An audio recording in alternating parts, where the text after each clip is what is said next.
Hello family મિત્રો, જય માતાજી, ગુડ મોર્નિંગ ને જય દ્વારકાધીશ।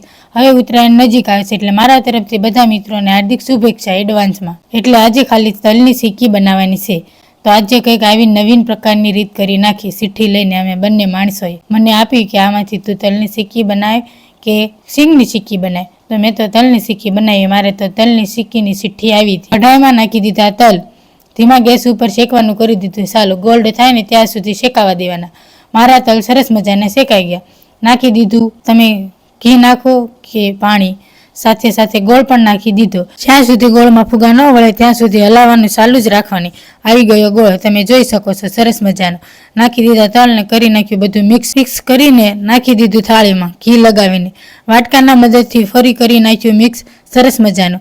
આખી થાળી ભરીને બનાવી નાખી સિક્કી। તમે ઉત્તરાયણ ઉપર કંઈક નવીન બનાવો કે નહીં? અમારી જેમ પાડી નાખ્યા બટા ગરમ હોય ને ત્યાં સુધી પડે, ઠરી ગયા પછી ન પડે, એ પણ શિયાળાની જેમ જામ થઈ જાય ત્યારે। મારી તલની સિક્કી બની હશે કેવી જરા કોમેન્ટ કરી દેજો। તો મોઢામાં પાણી આવી ગયું કે નહીં, તો તમે કોમેન્ટ કોઈ દિવસ કરતા જ નથી। પતિદેવને કીધું કે ટેસ્ટ કરો કેવી બની છે, પણ તેને તો બહુ વખાણ કર્યા હો કે સરસ મસ્ત મજાની બની છે। હું તો ફુગાની જેમ ફૂલાઈ ગઈ ને દડો થઈ ગઈ। ફરી કાલે મળીશું નવા વિડીયો સાથે। જય માતાજી મિત્રો, વિડીયોને લાઈક શેર સબસ્ક્રાઈબર કરી દેજો એટલે મારે જલ્દીથી 1000 સબસ્ક્રાઈબર પૂરા થઈ જાય। મારે યુટ્યુબ ચેનલ છે દયા મકવાણા, તેમાં પણ સબસ્ક્રાઈબર કરી દેજો મિત્રો।